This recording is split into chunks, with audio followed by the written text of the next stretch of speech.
तो हेलो दोस्तों, स्वागत आपका है online YouTube channel Awadh coaching class पर। जैसा आपको पता है कि इस समय भारत का भूगोल विशेष पे चर्चा करेंगे। एसएससी जीडी में जो अभी तक के शिफ्ट वाइज जो आपके पीवीआईक्यू क्वेश्चन आए हुए हैं उनको अच्छे तरीके से हम लोग देखने वाले हैं यहाँ पर। ठीक है, 2013 से लेकर 2024 के जितने भी प्रश्न आए हुए हैं भूगोल से रिलेटेड, ठीक है, उसको हम लोग करेंगे। तो आज इसका पहला भाग होगा। तो देखते हैं आज हमारा पहला क्वेश्चन क्या होने वाला है। चलिए देखिए, आज का पहला हमारा क्वेश्चन देखो, लिखा हुआ है डैश डैश की साक्षरता दर में असम शामिल नहीं है, जहां जनगणना नहीं कराई जा सकी थी। 1951 या 1900 आपका 61, 1971 या 1981। यानी इस क्वेश्चन का कहने का मतलब है कि वो कौन सी जनगणना थी जिसमें असम को शामिल नहीं किया गया था। तो इस ऑप्शन के अकॉर्डिंग अगर हम लोग देखें तो इसमें आपको नज़र आएगा 1981। ठीक है, 1981 यानी 1981 की जो जनगणना हुई थी, जो भारत की 12वीं नंबर की क्या थी जनगणना थी, उसमें असम को शामिल नहीं किया गया था। वहाँ पे हो सकता है जो अशांति का मामला है, यहाँ पे जो भी घुसपैठ का मामला है, तो इसकी वजह से उसको शामिल नहीं किया गया था। ठीक है, तो ये देंगे असम को 1981 जनगणना में उसे शामिल नहीं किया गया था। थोड़ी सी अगर बात और हम यहाँ पे ध्यान रखें कि 1991 की अगर हम बात करें, 1991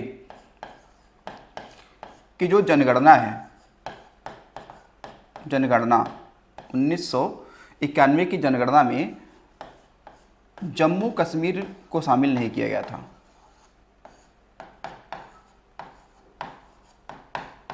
ठीक है, जम्मू कश्मीर क्या था, शामिल नहीं था।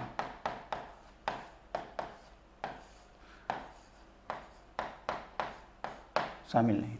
तो 1981 में असम को नहीं शामिल किया गया और 1991 में जम्मू कश्मीर को शामिल नहीं किया गया था। ठीक है, चलिए अगला क्वेश्चन देखते हैं हम लोग। अगला क्वेश्चन है भारत के उत्तर पश्चिम में निम्नलिखित में से किस देश की सीमा लगती है। अब देखो उत्तर पश्चिम कह रहा है, म्यांमार और नेपाल, चीन, भूटान और नेपाल, बांग्लादेश और म्यांमार, अफगानिस्तान और पाकिस्तान। तो हमें पता है कि भारत का उत्तर और पश्चिम में आपके क्या है, दो देश हैं, जिनमें से एक पाकिस्तान और दूसरा क्या है, अफगानिस्तान है। तो इसके लिए सही आंसर क्या हो जाएगा, ऑप्शन नंबर 4 हो जाएगा। अच्छा, थोड़ी सी अगर संरचना हम यहाँ पर देखना शुरू करें कि क्या स्थिति बनती है भारत के संदर्भ में लेकर।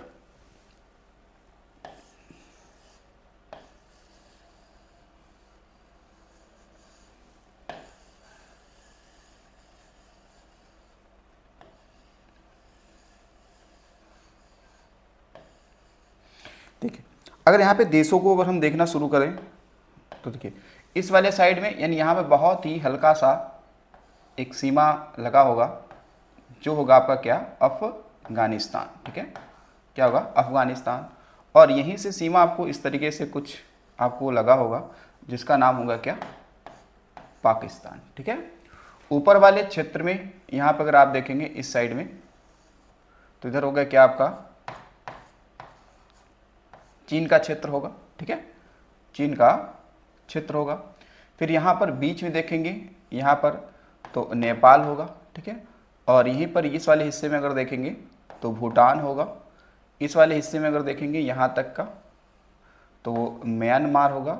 और बीच में यहाँ पर देखेंगे तो बांग्लादेश होगा। ठीक है, बांग्लादेश होगा।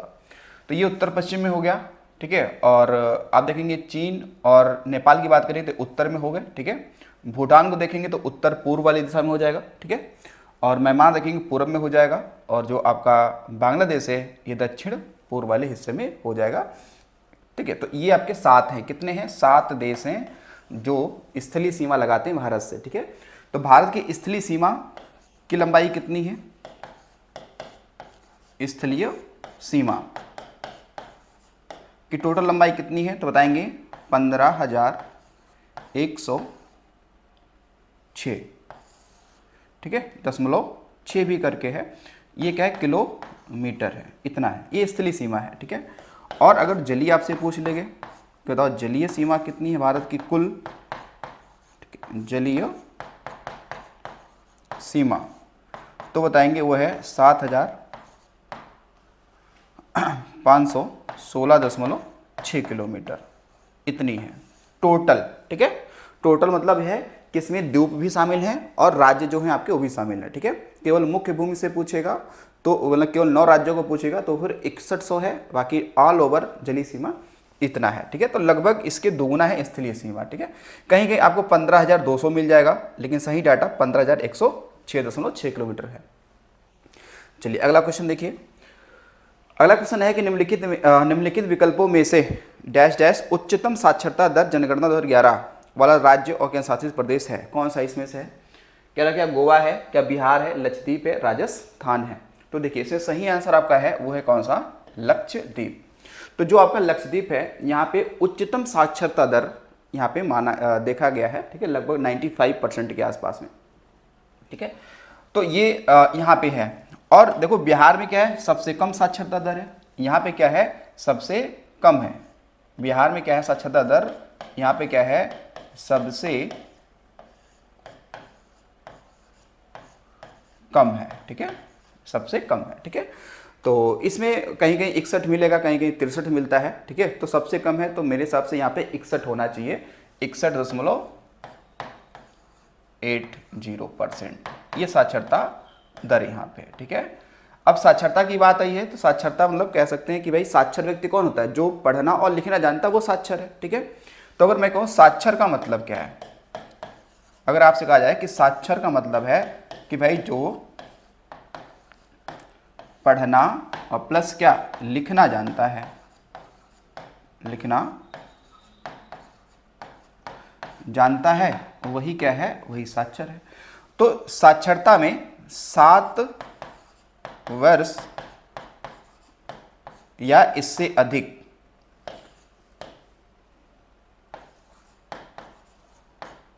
आयु के लोग क्या होते हैं?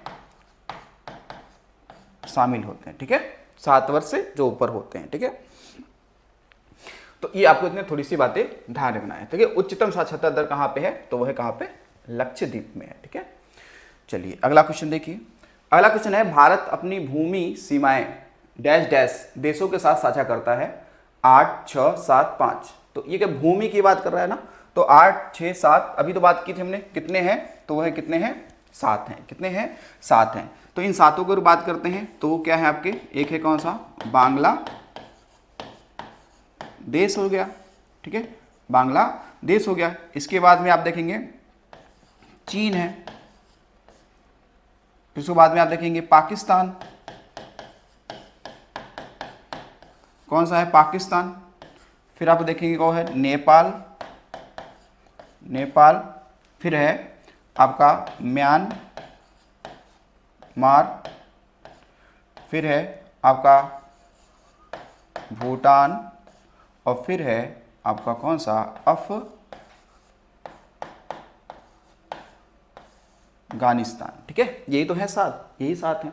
इनकी अगर सीमाओं की बात कर ली जाए कि किसकी कितनी सीमा लगती है तो देखो बांग्लादेश की लगती है 4096.6 किलोमीटर टोटल, ये सीमा लगती है। ठीक है, अगर चीन की बात की जाए तो चीन की लगती है 3488 किलोमीटर। पाकिस्तान की बात की जाए तो इसकी लगती है 3323 किलोमीटर। ठीक है, नेपाल की बात की जाए तो इसकी लगती है आपकी 1751 किलोमीटर। म्यांमार की बात की जाए तो इसकी लगती है कितना? तो म्यांमार की लगती है 1643 किलोमीटर। ठीक है, और भूटान की बात की जाए तो इसकी लगती है 699 किलोमीटर और अफगानिस्तान की बात की जाए तो इसकी लगती है 106 किलोमीटर। ठीक है, तो सबकी क्या है? अपनी अपनी क्या है? सीमाएं हैं। ठीक है, तो ध्यान रखना किसकी कितनी लंबी है आप देख पा रहे हैं। ठीक है, तो सबसे लंबी बांग्लादेश की है, सबसे कम अफगानिस्तान की है। ठीक है, चलिए अगला देखिए। 2001 की जनगणना के अनुसार भारत की कुल साक्षरता दर कितनी है? कुल साक्षरता दर कितनी है आपको ये बताना है। वो भी कब का? ये देखो लिखा हुआ भाई 2001 का, ये भी तो देखना है 2001 का पूछ रहा है। 60.83%, 68.83%, 64.83%, 70.83%। तो सही आंसर क्या है इसका? तो वो है 64.83%। ठीक है, तो हालांकि अगर मैं 2011 के अकॉर्डिंग चलूं और यहाँ पे देखूं तो 2011 में जो आपका सेंसस हुआ, जनगणना हुआ, इसमें जो साक्षरता दर की बात करते हैं, साक्षरता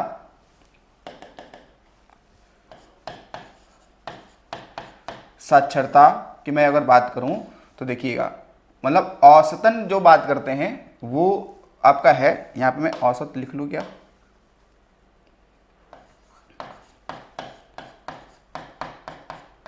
औसतन की बात करते हैं तो वो है आपका 74.04%। लेकिन जो आपका मेल में बात करते हैं और फीमेल की बात करते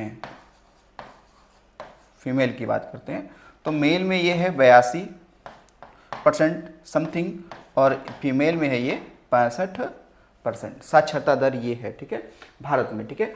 और अगर आज़ादी के समय मैं बात करूं 1947 में साक्षरता कितनी थी, तो आप बताएंगे लगभग 12%। कितनी थी? 12%, ठीक है, 12%।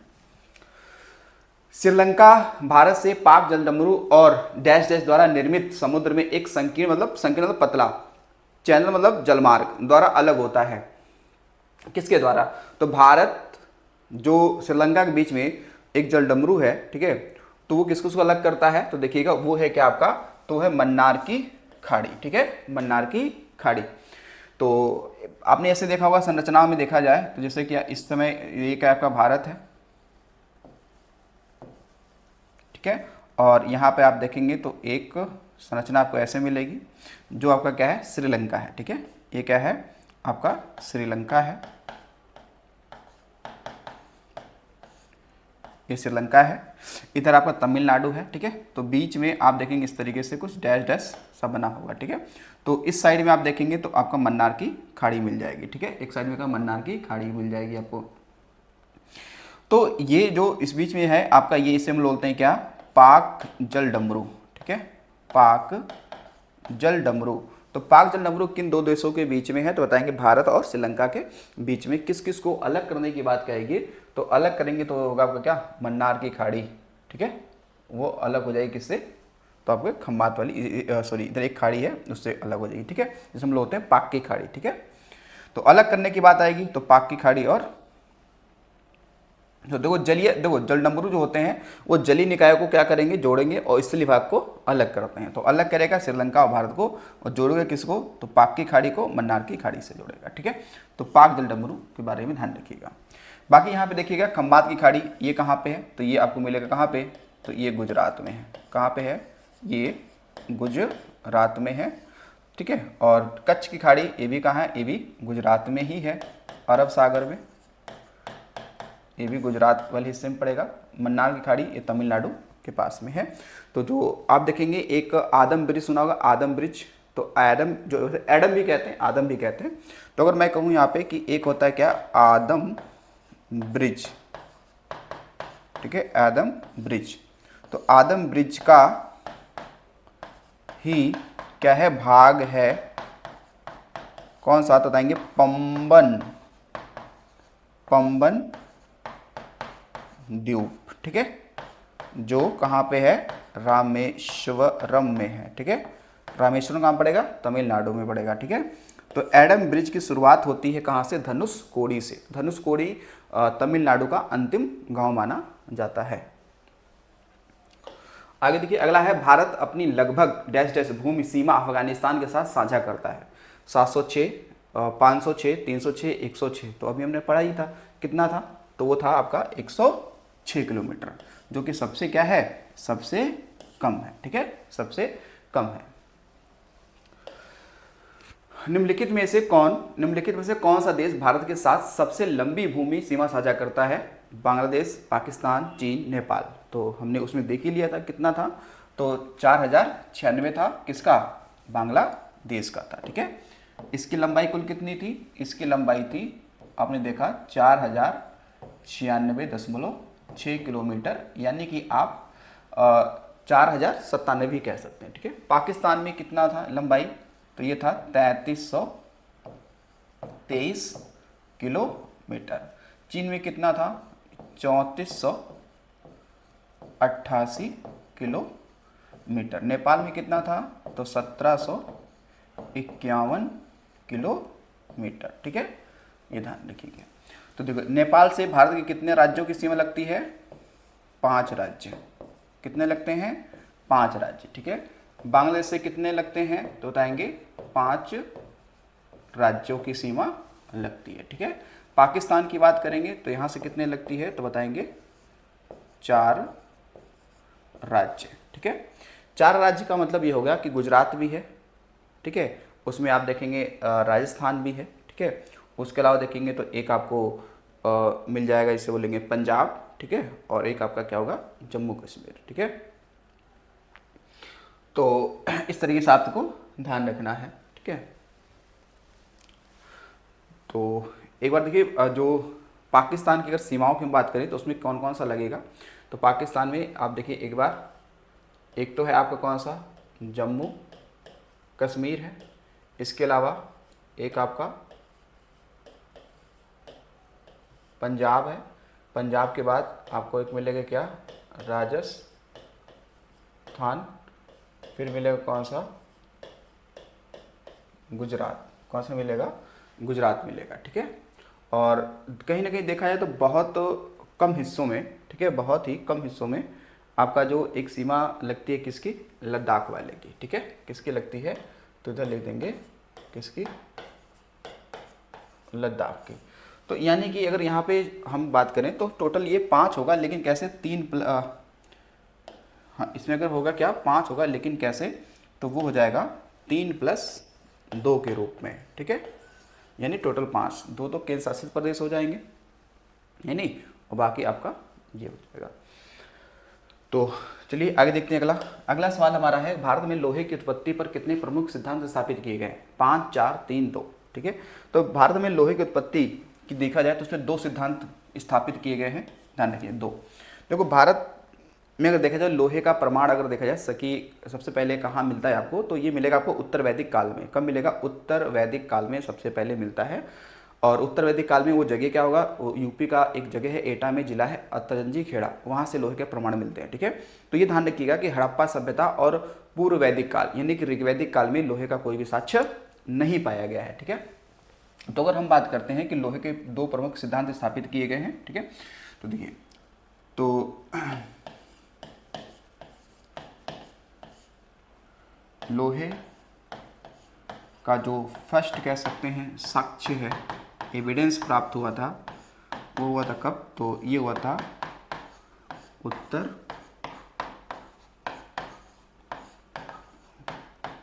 वैदिक काल में, ठीक है। उत्तर वैदिक काल में कहाँ से हुआ? तो एक क्या है? अतरंजी खेड़ा, ठीक है, कहाँ पर? एटा। एटा कहाँ? यूपी, यहाँ से प्राप्त हुआ था इसका।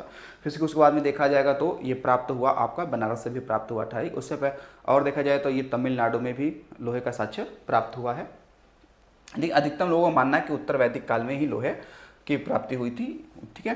तो ध्यान रखिएगा कि हड़प्पा सभ्यता व पूर्व वैदिक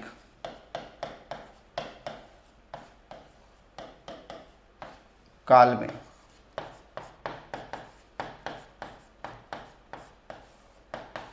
लोहे की प्राप्ति नहीं हुई थी, मतलब प्रमाण नहीं मिले थे, ठीक है, ये ध्यान रखिए। चलिए अगला देखिए, अगला हमारा क्वेश्चन क्या है? 2011 की जनगणना के अनुसार डैश डैश की आबादी के साथ हिंदू 79.80% हैं, ठीक है। ये 2011 में जो जनगणना हुआ बताया गया कि जो हिंदू की आबादी है परसेंटेज में वो लगभग 80% जा रही है। कितनी? 79.8% है। तो अगर उसको हम लोग देखें कि वो संख्या में कितना होगा, तो वो संख्या में कितना होगा? 80 करोड़ से कम, 110 करोड़ से अधिक, 100 करोड़ से अधिक, या 90 करोड़ से अधिक। तो ये इसने पूछा है कि भाई कितना हो जाएगा यहाँ पे, ठीक है। तो ये अगर 80% है ना इसका, तो 80% अगर देखा जाए तो यहाँ पर ये फिर 90 करोड़ से क्या हो जाएगा? ये 90 करोड़ से अधिक हो जाएगा, ठीक है। कितना हो जाएगा? 90 करोड़ से ये अधिक हो जाएगा। आगे देखिए, भारत में निम्नलिखित में से कौन सी जनजाति सर्वाधिक संख्या में पाई जाती है? टोड, भील, गारो या गोंड? देखिए, अगर मैं यहाँ पे एक थोड़ी सी अगर चर्चा करूँ, क्योंकि देखो ये एसएससी जीडी का है, इन लोगों ने तो माना है कि भारत में जो सबसे बड़ी जनजाति है वो कौन सी है? वो है गोंड। ठीक है, मैं आयोग की बात कर रहा हूँ, लेकिन अगर 2011 की जनगणना में मैं देखूं तो वहाँ पे साफ शब्दों में लिखा हुआ है कि भारत की जो सबसे बड़ी जनजाति है वो है आपकी कौन सी? भील जनजाति है, जिसकी संख्या लगभग 1,36,00,000 के आसपास में है। ठीक है, 1,36,00,000 के आसपास में क्या है? ठीक है, लेकिन एसएससी जीडी के अगर आंसर की देखा जाए तो उसमें गोंड माना है, तो आपको गोंड मानना चाहिए। लेकिन हमें लग रहा है कि जो इसकी मैं बात करूँ तो 2011 के अकॉर्डिंग ये क्या है? भारत की क्या है? सर्वाधिक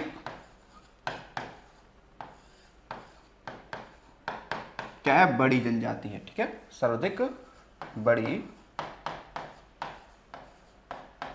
जनजाति है, जिसमें देखा जाए तो 1.6 करोड़ इनकी संख्या है लगभग में। ठीक है, 1.36 करोड़ क्या है? संख्या है इनकी। अगर भारत की कुल जनजातियों की बात करें तो भारत की कुल जनजातियों में जो भील जनजाति है इसका परसेंटेज की बात करेंगे तो 3.9 यानी कि 39% के आसपास में देखा गया है। ठीक है, तो गोंड जनजाति की बात करेंगे तो गोंड जनजाति कहाँ मिलेगी आपको? तो गोंड जनजाति की देखेंगे तो ये हमारे यूपी में पाई जाती है। ठीक है, और आप देखेंगे तो उड़ीसा वाले क्षेत्र में, महाराष्ट्र वाले क्षेत्र में गोंड जनजाति पाई जाती है। ठीक है, भील की बात करेंगे तो भील जनजाति की संख्या अगर देखेंगे कि सबसे अधिक की हल तो एमपी, राजस्थान, महाराष्ट्र वाले क्षेत्र में मिल जाती है। ठीक है, बाकी टोड नहीं, यहाँ पर टोडा जनजाति होनी चाहिए। टोडा जनजाति जो है ये कहाँ मिलेगी? तो ये नीलगिरी जो पर्वत है ना वहाँ पे, यानी कि तीनों राज्यों में, यानी कि तमिलनाडु, कर्नाटक, केरल में ये पाई जाती है। अधिकतम तमिलनाडु में पाई जाएगी। ठीक है, तो ये आपको दें। गारो की बात करें तो ये तो मेघालय में जनजाति है और एक पहाड़ी भी है, मेघालय।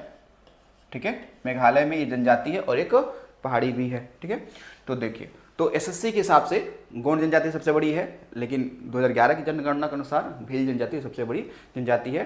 तो अगर मैं क्रम लगाऊंगा, सब भारत की 3 बड़ी जनजातियां बता दो, तो मेरा क्रम होगा क्या? तो उसमें होगा आपका क्या? पहला होगा भील, सेकेंड होगा आपका क्या? गोंड, और थर्ड क्या होगा? संथाल। थर्ड क्या होगा? संथाल। तो ये भारत की 3 सबसे बड़ी क्या है? जनजातियां हैं। और सबसे अधिक जनजाति कहाँ मिलेगी? तो मध्य प्रदेश में पाई जाती हैं। कहाँ पे? मध्य प्रदेश में पाई जाती हैं। आगे देखो, पश्चिमी राजस्थान की मृदा में विकास अधिक अंश होता है। मतलब कह सकते हैं कि जो आपका राजस्थान में जो भी मिट्टी पाई जाती है उसमें किस चीज़ की मात्रा अधिकतम होती है? ठीक है, एल्युमिनियम की, कैल्शियम की, नाइट्रोजन की और फास्फोरस की। तो अधिकतम तो कैल्शियम की पाई जाएगी। किसकी? कैल्शियम की। कमी किसकी होगी? तो देखो, तो नाइट्रोजन और प्लस ह्यूमस क्या है? ह्यूमस की क्या है? कमी है। ठीक है, कमी है। लेकिन अधिकता किसकी है? तो कैल्शियम की क्या है? अधिकता है। ठीक है, तो अंतर्राष्ट्रीय मृदा दिवस कब मनाते हैं? तो अंतर्राष्ट्रीय मृदा दिवस मनाते हैं हम लोग का 5 दिसंबर को मनाते हैं। ठीक है, अगला देखिए, मुख्यतः आम्र बागों यानी कि मैंग्रोव वाले ज्वारीय वन कहाँ पाए जाते हैं? यानी कि ये पूछ रहा है कि जो मैंग्रोव वन होते हैं वो कहाँ पाए जाते हैं? जो दलदली भागों में होते हैं, समुद्र के किनारे, तटीय एरिया में होते हैं मैंग्रोव वन। तो जो मैंग्रोव वन होते हैं भारत में हालांकि बहुत ज़्यादा नहीं है, लेकिन मैंग्रोव वन सबसे ज़्यादा अगर बात करें किस राज्य में है तो बताएंगे पश्चिम बंगाल में। पश्चिम बंगाल के बाद में सेकंड नंबर पे आपका गुजरात आता है। गुजरात में यानी कच्छ के खाड़ी वाले में पाए जाते हैं मैंग्रोव वन। फिर उसके बाद में थोड़े बहुत मात्रा में गोवा में भी पाए जाते हैं, केरल में भी पाए जाते हैं, उत्तराखंड वाले क्षेत्र में हल्के फुल्के मिल जाते हैं। तो आपको ध्यान रखना कि सबसे अधिक मैंग्रोव वन किस राज्य में है? पश्चिम बंगाल, दूसरा गुजरात। ठीक है, तो कहाँ पाया जाएगा? नागार्जुन सागर, नर्मदा बेसिन, सुंदरवन, रंगनथिट्टू, पश्चिम बिहार, ये पाया जाएगा सुंदरवन। सुंदरवन की जो डेल्टाएं हैं, डेल्टाओं, सुंदरवन की डेल्टाओं में, ठीक है, यहाँ पाए जाते हैं। ठीक है, तो मैंग्रोव वन, जैसे अगर मैं बात करूँ कौन कौन से मैंग्रोव वन होते हैं, देखो सुंदरी नामक के वन होता है वो मैंग्रोव वन होता है। तो मैंग्रोव वन में देखेंगे जो उसकी जड़ें होती हैं काफ़ी वो लंबी होती हैं। ठीक है, और काफ़ी दूर तक फैली होती हैं। जैसे कि सुनामी अगर आ गया कभी भी, या फिर कह सकते हैं कि भूकंप जैसे आ गया, ठीक है, तो ये मिट्टी को अपने जड़ों से बांधे रहती हैं और कम से कम आपदाएं होती हैं, ठीक है, प्राकृतिक आपदाएं कम से कम होती हैं। तो ये मैंग्रोव वन ध्यान रखना, जिसे ज्वारी वन भी कहते हैं, ठीक है, ये मुख्यतः सुंदरवन की डेल्टाओं में पाया जाएगा। इन कुल मिला के नदी के जो समुद्र का किनारा होता है वहाँ पाया जाता है, जो आपके नमकीन या लवणी पानी होते हैं वहाँ पर। निम्नलिखित में से क्या सही मेल नहीं खाता है? तो लिखा हुआ है कि चिपको आंदोलन SL बहुगुणा, ठीक है, सुंदरलाल बहुगुणा इन्होंने चलाया। नर्मदा बचाओ आंदोलन मेधा पाटेकर, हाँ ये भी सही है। एपीको आंदोलन P हेगड़े, हाँ ये भी सही है। मौन आंदोलन बाबा आमटे, नहीं, तो मौन आंदोलन जो है बाबा आमटे द्वारा ये भी नहीं चलाया गया था, इसलिए ये वाला क्या है, सही है। तो बाकी चिपको आंदोलन ये चला था उत्तराखंड में, जिसमें आपके क्या है, सुंदरलाल बहुगुणा ने इसकी क्या की थी, शुरुआत ही की थी, उसके मेन व्यक्ति थे ये, ठीक है। नर्मदा बचाओ आंदोलन मेधा पाटेकर, ये भी है, ठीक है, क्योंकि मेधा पाटेकर हैं, अरुंधति राय हैं, बाबा आमटे, ये नर्मदा बचाओ आंदोलन से ही जुड़े थे, मेरे हिसाब से 1984 में चला था, ठीक है। और जो चिपको आंदोलन है ये 1972 के और 73 में चला था, ठीक है। और जो ये आपका एपीको आंदोलन है, ये चिपको आंदोलन के तर्ज पर ही दक्षिण भारत में चला था, कर्नाटक वाले क्षेत्र में चला था एपीको आंदोलन, ठीक है। तो ये कहाँ चला था, ये चला था दक्षिण भारत में, चिपको आंदोलन के तर्ज पे चलाया गया था, ठीक है। चलिए अगला देखिए, कृषि से भारतीय औद्योगिकी विकास का बढ़ावा किस प्रकार मिलता है? औद्योगिकी के उत्पादों के लिए बाजार खोलकर, श्रमिकों को रोटी और कपड़ा उपलब्ध कराकर, कच्चे माल की आपूर्ति करके, दिए गए विकल्प में से सभी सही हैं। तो अब देखो, अब ये पॉजिटिव, तीनों पॉइंट पॉजिटिव हैं, ठीक है। लिखा है ना कि कृषि से भारतीय औद्योगिक विकास, जो इंडस्ट्रियल डेवलपमेंट है, उसको कैसे बढ़ावा मिल सकता है? तो इन तीनों से मिल सकता है, नहीं, औद्योगिक उत्पादों के लिए बाजार खोलकर, ठीक है, मार्केट खुलेगा तभी सामान बेच पाएंगे। श्रमिकों को रोटी और कपड़ा उपलब्ध कराकर, जब श्रमिकों की जो न्यूनतम आवश्यकता हम पूरी करेंगे तो हमारी भी वो पूरी करेंगे। कच्चे माल की आपूर्ति करके, कुछ चीज़ बनाना है तो उसके लिए मान लो अगर आपको चीनी बनाना है तो गन्ने की आवश्यकता तो पड़ेगी पड़ेगी। तो यानी कि ये फिर क्या होगा आपका, ये सभी सही हो जाएंगे। चलिए अगला क्वेश्चन देखिए। अगला क्वेश्चन है कि दुग्ध उत्पादन बढ़ाने के लिए भारत सरकार द्वारा कौन सी क्रांति शुरू की गई थी? पीली क्रांति, हरित क्रांति, नीली क्रांति, श्वेत क्रांति। ये सभी को पता है कि दुग्ध उत्पादन को बढ़ाने के लिए भारत सरकार ने द्वारा श्वेत क्रांति या कह सकते हैं ऑपरेशन फ्लड, ठीक है,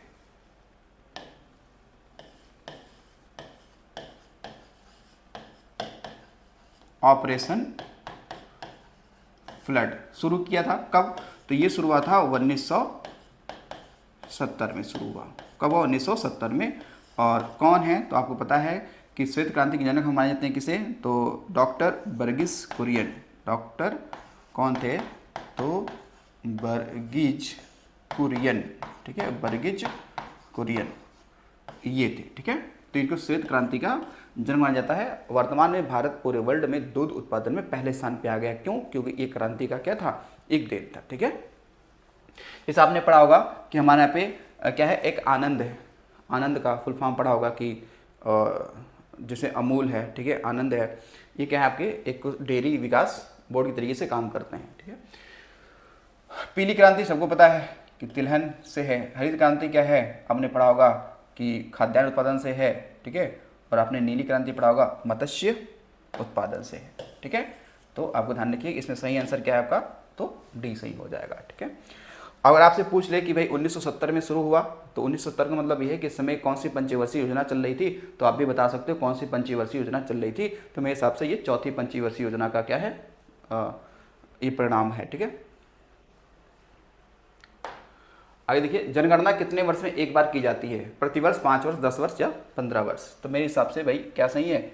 10 वर्ष में। 10 वर्ष में एक बार की जाती है, क्योंकि आपको पता है कि सबसे पहले अगर हम बात करें तो 1872 में जनगणना हुई थी, ठीक है। किसके समय में? तो लॉर्ड मेयो के समय में। लेकिन जो 1881 में हुआ था लॉर्ड रिपन के समय में, लॉर्ड रिपन के समय में ये क्या था? ये संपूर्ण, ठीक है, संपूर्ण वह क्या था? दशकीय, क्या था? दशकीय जनगणना थी, ठीक है, जनगणना। तो इस तरीके से आपको ध्यान रखना है। अगला है, गर्मियों में उत्तर भारतीय मैदानों में बहने वाली अत्यधिक गर्म या शुष्क स्थानीय हवाओं को क्या कहते हैं। देखो हम लोग जैसे यूपी है, बिहार है, इन क्षेत्रों में हमने देखा है कि गर्मियों के समय में यानी कि मई जून के आसपास में देखेंगे तो बहुत ही गर्म, शुष्क, पीड़ादायक पवन चलती है, जिसे हम लोग क्या कहते हैं, उसे कहते हैं लू कहते हैं। क्या बोलते हैं इसे, लू कहते हैं। ठीक है, बाकी देखो फैन, ये फॉन है, ठीक है ना, ध्यान रखना, ये एक क्या है, ये हवा है एक फॉन। ठीक है, तो फॉन जो हवा है ये क्या है, गर्म एवं शुष्क हवा है। गर्म हवा कैसी हवा है ये, तो ये शुष्क हवा है। और जो ये फॉन हवा है ये कहाँ चलती है, तो ये बताएंगे, ये चलती है आल्प्स पर्वत के उत्तरी ढाल पे ये चलती है। और अगर देश पूछ लेगा तो फॉन हवा से सबसे अधिक प्रभावित जो देश है वो है आपका कौन सा, तो स्विट्जरलैंड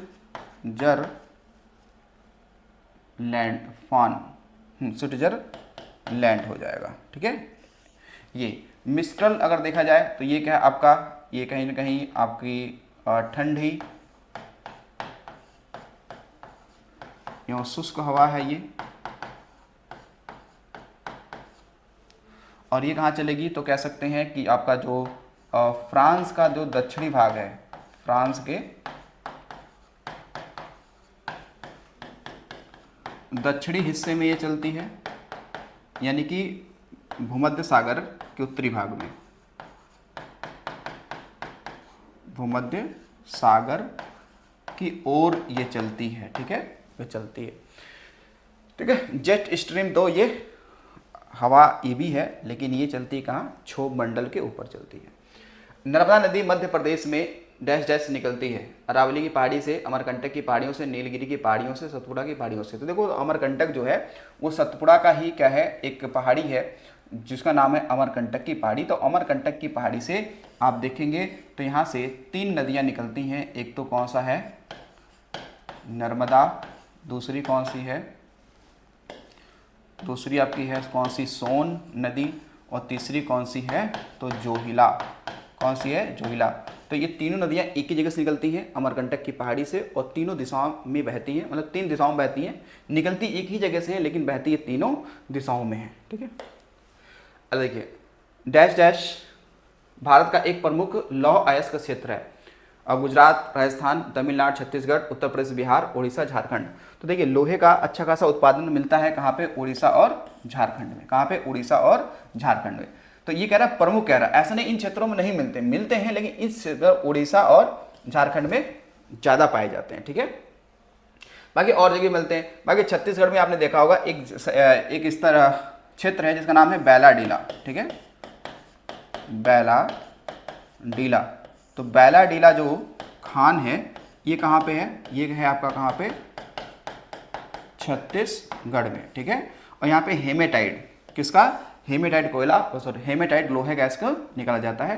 बाकी उड़ीसा में आप देखेंगे तो उड़ीसा में आपका जो क्योंझर है, ठीक है ना, तो काफ़ी ज़्यादा मयूरभंज है, उड़ीसा में निकाला जाता है।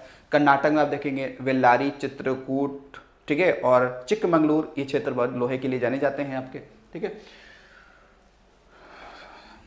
चलिए अगला देखिए, अगला रंगनतिट्टू पक्षी अभयारण्य कहाँ स्थित है, केरल में, कर्नाटक में, तेलंगाना में, आंध्र प्रदेश में।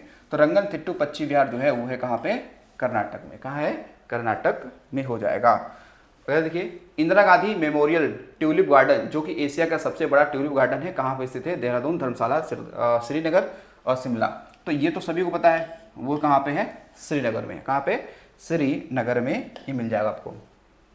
निम्नलिखित में से कौन सी पहाड़ियां आंध्र प्रदेश में स्थित हैं, पालकोंडा की पहाड़ियां, महाबलेश्वर की पहाड़ियां, अन्नामलाई या नीलगिरी की पहाड़ियां। तो इसमें सही आंसर है वो है पालकोंडा। ठीक है, पालकोंडा। ठीक है, तो आप देखेंगे पालकोंडा है। ठीक है, आपका एक मिलेगा आपको नल्लामलाई मिल जाएगा, उसके अलावा एक और भी है पापीकोंडा। ठीक है, ये सब कहाँ पे है, तो ये आंध्र प्रदेश में। ठीक है, महाबलेश्वर की पहाड़ी ये कहाँ पे है, ये बताएंगे, ये तो है महाराष्ट्र में है। ठीक है, महाराष्ट्र में है, क्योंकि यहाँ से कृष्णा नदी निकलती है इसी पहाड़ी से। अन्नामलाई पहाड़ी की बात करें तो अन्नामलाई पहाड़ी ये 2 राज्यों में इसका क्या है, फैलाव है, केरल प्लस तमिलनाडु में, यानी 2 राज्यों में है। और इसी पहाड़ी पे सबसे ऊंची चोटी है दक्षिण भारत की अनाईमुडी, ठीक है। इसी पे क्या है आपकी अनाईमुडी चोटी है, जो कि इसे ध्यान रखिएगा, इसकी जो हाइट है वो 2695 मीटर है, ठीक है। तो ये साउथ इंडिया की सबसे ऊंची चोटी है, यानी कह सकते हैं क्या दक्षिण भारत की ये क्या है सबसे ऊंची चोटी है, ठीक है। और ये चोटी है कहाँ पे तो बताएंगे, ये केरल राज्य में है, ठीक है, वहाँ पे है। नीलगिरी की पहाड़ियाँ की बात करें तो ये 3 राज्यों में इसका क्या फैलाव है, ठीक है। कहाँ पे तो इसका फैलाव है देखो, तमिलनाडु में है, केरल में है और इसके अलावा कर्नाटक में है। तो ये पहाड़ी ट्राइजेक्शन पे है, ट्राइजेक्शन मतलब 3 राज्यों की सीमाओं पे है। तो नीलगिरी पहाड़ी की सबसे ऊंची चोटी है दोदा बेट्टा, ठीक है। यहाँ की सबसे ऊंची चोटी का नाम क्या है, उसका नाम है डोडा बेट्टा, ठीक है, डोडा बेट्टा। इसकी हाइट 2637 मीटर है, ठीक है। लेकिन ये तमिलनाडु में चोटी है। निम्नलिखित में से कौन सी नदी अरब सागर में गिरती है, कृष्णा, कावेरी, नर्मदा, गोदावरी। देखो अरब सागर तो इस साइड में होगा, यानी कि आप देखेंगे तो यही तो है ना, ये है आपका क्या अरब सागर, और इधर क्या है बे ऑफ बंगाल है, ठीक है। तो कृष्णा, कावेरी, गोदावरी तो सब पूरब में जाती है, नर्मदा पश्चिम में आती है, तो ये नर्मदा हो जाएगा, ठीक है, नर्मदा नदी ये हो जाएगी, ठीक है। अगला देखिए, अगला क्वेश्चन है ये और लास्ट क्वेश्चन है, 25 क्वेश्चन थे आपके। देखो छतों पर वर्षा जल संचयन को अनिवार्य बनाने वाला भारत का पहला और एकमात्र राज्य कौन सा है। देखो मेघालय, आंध्र प्रदेश, मिजोरम, तमिलनाडु। इसमें से क्या हो जाएगा तमिलनाडु।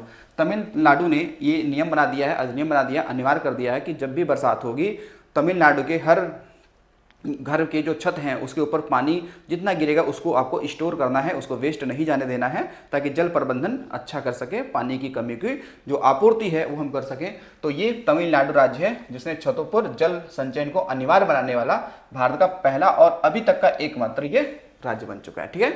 तो आज के हमारे टोटल कितने क्वेश्चन थे, टोटल थे आपके 25 क्वेश्चन। तो आई होप आपको चीज़ों को समझ में आया होगा, आपने अच्छे से इसको समझा भी होगा। तो चलिए मिलते हैं अगले वीडियो में। तो आज के लिए इतना ही, थैंक्स फॉर वॉचिंग।